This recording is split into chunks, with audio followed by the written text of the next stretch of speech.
Now I have the pleasure of being joined by Virginia men's lacrosse head coach Lars Tiffany. Coach, welcome back to the pod. I did some research, and it's your fifth time being on the Ostrom Avenue podcast, the most out of any coach that we've had here on the pod. How are you doing today? Wow, that's a significant honor. Like sort of like got the thumbs covered now. Got all five. I've always enjoyed my time with this crew, as it's having grown up in Syracuse, and I bled a different orange back then, obviously the Syracuse orange, and going to the games at Manley Fieldhouse, even Archibald Stadium. I remember when they were building the dome, going to Jim Boeheim's basketball camp and walking by this construction site. So yeah, it's always wonderful to connect with Syracuse University and its students. So thank you for having me on. You've big game, big win against Utah on Saturday. Syracuse obviously played them earlier in the season. You've now won two back-to-back games, first winning streak of the season. Do you think your group has finally found their stride, or do you think there's still more work to be done? A lot of work to be done for sure, but I will tell you, we took some significant steps this past week. Um, the ball moved a lot better than it has all year on Saturday against Utah. It still doesn't move like the Syracuse offense moves the ball. Holy cow. Between those two ignition switches of 22 Spallina and 77 Hiltz, it's startling seeing how quickly the ball gets out of their sticks and right on a shooter stick. We made some progress. We're not where we need to be, but I was really happy with the unselfish play with Truett Sunderland, Ryan Colsey, father, Syracuse lacrosse Hall of Fame alum, Roy Colsey, and then Joey Spallini, excuse me, McCabe Millen. It just the three on attack really moved the ball well, and we had a lot more assisted goals. So that was a big step for us. You mentioned McCabe Millen, obviously not easy to replace a guy like Connor Schellenberger, but he's in a different role than he was last year. Last year he was maybe getting the second or third best defender. Now he's got the primary guy on him every game. What have you seen from him this season that has allowed him to maybe he's taking a different matchup but still find success? Yeah, and McCabe is finding success, and you're right. There's a lot more pressure on him, and that's a lot as a second year, what we call our sophomores here. When Connor Schellenberger was on the field, the opposing defenses were certainly putting their best player on him. Plus, there might have been like a different plan for that defense than they normally ran. Like, okay, we have a special plan for Schellenberger. And so Connor, would have to spend the first quarter, deciphering, okay, what are they giving me and what are they taking away? On film, we expected this defense. Oh, but they had a special defense for Connor. And so McCabe's got to start realizing, well, that's now you, McCabe. People are watching a ton of film of you and saying, "Oh, I like this. I see a weakness here. I see something that we could force him into." And so you're being put into situations that that opposing defensive coach thinks is going to hurt you. And so McCabe is starting to understand that, and he's making some real progress this season. He's not going to score 100 points this season, but he's getting the points he needs for our team to win, and he's really doing a nice job of the ride too. Mentioned Truett Sunderland, breakout season, 41 points. What allowed him to be so effective in his third season? Yeah, teammates. His teammates find him. They know to throw the ball to Truett. But the other thing is Truett's also got some assists, doesn't he? He's a really high IQ lacrosse player. And I equate it to the Syracuse. When I watch Syracuse lacrosse, um, I see a higher level of understanding the game at both ends of the field. Like the Syracuse lacrosse player, really understands the game, knows the game, loves the game. Um, Truett is that type of player. He's someone who you put him in a situation he's never been in before, but if it's on a lacrosse field, he's intuitive enough to say, "Oh, I should draw this. I should draw a second player here and move it because this is a new zone defense we haven't seen, but I get a feeling that if I do this, and it's usually the right decision." And so he can play the role of finisher, which he's done really well this year, and he's playing the role of a feeder too. He was a feeder in high school, and I always thought him as a feeder when we recruited him. And it's interesting. He was playing with Joey Spallina and Don Petramala at a national high school all-star game the summer before they all went to college. And because of Joey, who's so good at behind the goal, and Petramala, who's a dodger and shooter himself, True sort of forced into the crease, and he scored 6 goals. And I was like, oh, okay, I think he's got that in his repertoire too. You mentioned obviously Roy Colsley, historic All-American at Syracuse. Ryan's having a great season. What have you seen from him that has proved himself to be one of the top players on your attack? Yeah, Ryan is he's a heck of a goal scorer. He's got the frame. One of the strongest men in our program. When you start throwing around, 300 numbers with the bench press and the squats almost 400 or maybe even higher actually. He's cleaning almost 300 and maybe a little higher than that. He's he's a strong, good size frame who can take a check.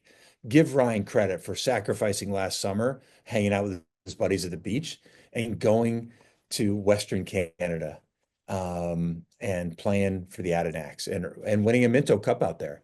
It's not like the Adirondacks, needed another lefty goal scorer. I think there's plenty up there, right? But Ryan wanted to improve his game and he wanted a different experience. He went on this really fun adventure and he came back a better lacrosse player. So he's really worked hard at his craft. He works tremendously hard in the weight room, and we're all getting to see the results of it on Saturdays.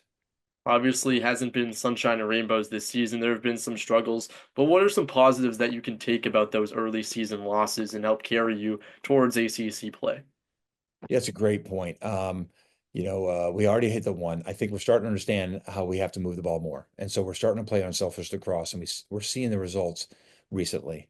Um, our man down defense, they're having a heck of a year. Logan Greco, our assistant coach, I think we've given up 5 goals out of 35 or 36 chances. So we're doing well there. Our goalie play, we got 2 different goalies. We've had Matt Nunes come back and earn his starting spot again. But Kyle Morris has been in a goal. So we've gotten pretty good goalie play between the two of those guys. Um, our defense overall can be better, but I'm looking at the goal scores and how many goals we've allowed. It hasn't been too bad. Now, you're probably thinking, well, now you get the Syracuse offense and you got some other ACC offenses coming at you, coach. And you're right. This is when our defense will truly be tested going against programs that are scoring 15 to 18 goals a game. And that'll be the biggest challenge. But I will tell you this, Griffin, we're a tight unit. And that doesn't always happen when it's not rainbows, like you said, and butterflies. And we've had some stormy skies and some stormy seas, but this group has stayed together. They've challenged each other. They've challenged me. So we're having some adult conversations, which I appreciate. And I'm really enjoying that about this team. Not a lot of bickering behind your back, bickering in your face. Like, hey, Griffin, you got to step up here. And so I think the honesty that we're having is going to help us be better. Now, I'll find out Saturday if it's good enough to beat Syracuse. And that's the thing. Syracuse, obviously, one of the best attacks in the country. Joey Spallino and Hills, you mentioned them, extremely effective against Colgate. How do you even game plan against players like that? It's really hard, right? Because what you don't want to slide to a team that passes really well in general. And Syracuse lacrosse last couple of years, even more so in 2025, fits that mold. There's a team that slings the ball and they've got guys who can catch it and release the shot, in less than a second. So general pattern defense coordinator, try to slide less. uh, Tough to do when you got English sweeping across, when you got Leo, when you got Roa, who's two-handed and he can go both hands. And so you've got guys who will make you pay if you don't slide. And so that's the real challenge here is how do you survive a team that can beat you when you slide and they can beat you when you don't slide and support the man on ball. Playing his own defense sounds like a death wish. Um, it's we're going through the films and see him lighting up the scoreboard in just about every game. What has solidified Nunes back into that starter over the last couple of games? Great question, because Kyle Morris, he can stop the ball, and he's a better stopper per se. If we were going to do like a game of horse, and you and I are shooting, it's going to be tougher to score just in a raw shooting match on Kyle. Nunes, he's got so much experience. He's obviously saving the ball. He's made a lot of saves in his 4 starts, and it's the comfort in our 10-man ride.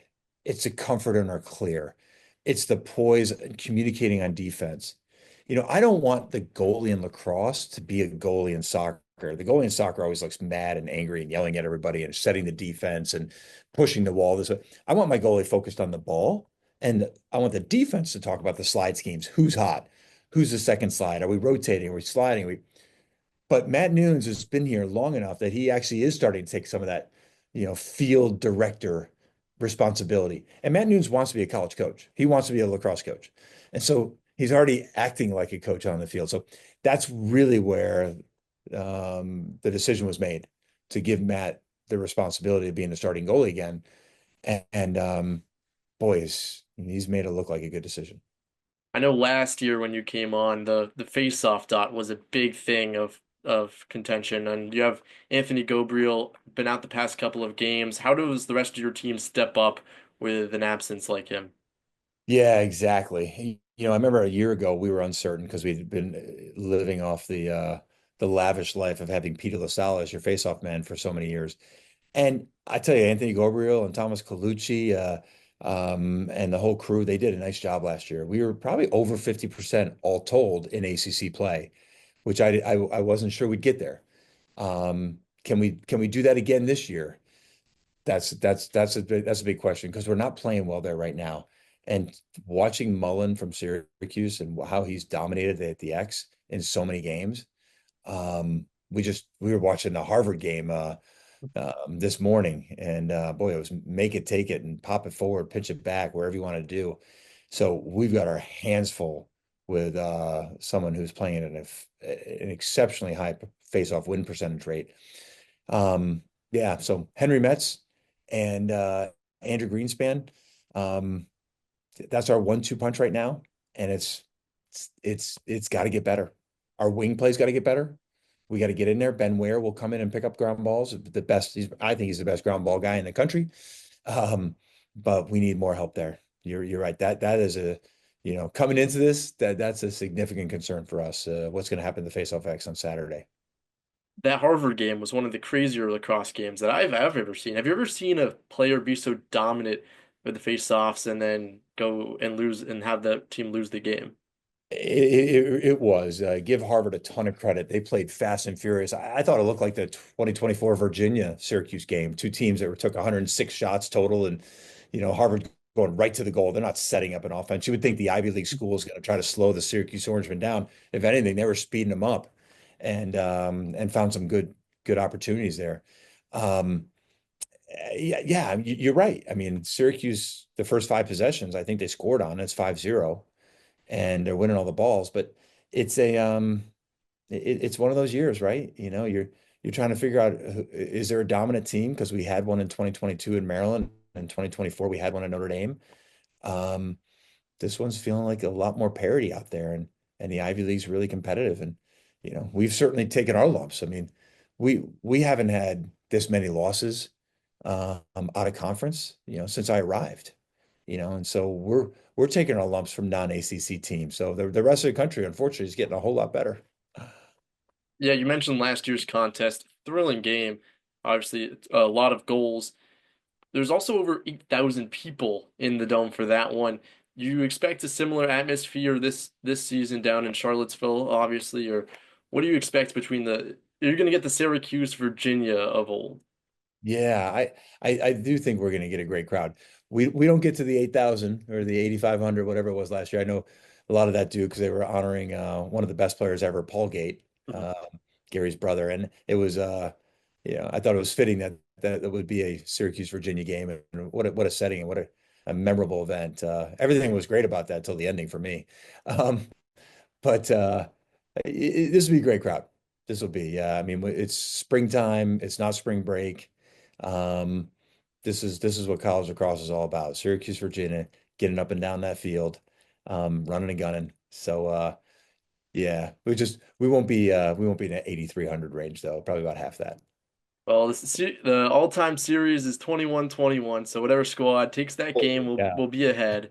And so I wish you good luck on Saturday, Coach, and thank you so much for taking the time to be back on the Ostrom Avenue podcast. Oh, it's always good to be with you. Thank you, Griffin, and thanks for doing what you do for lacrosse, and especially in a hotbed of lacrosse like upstate New York.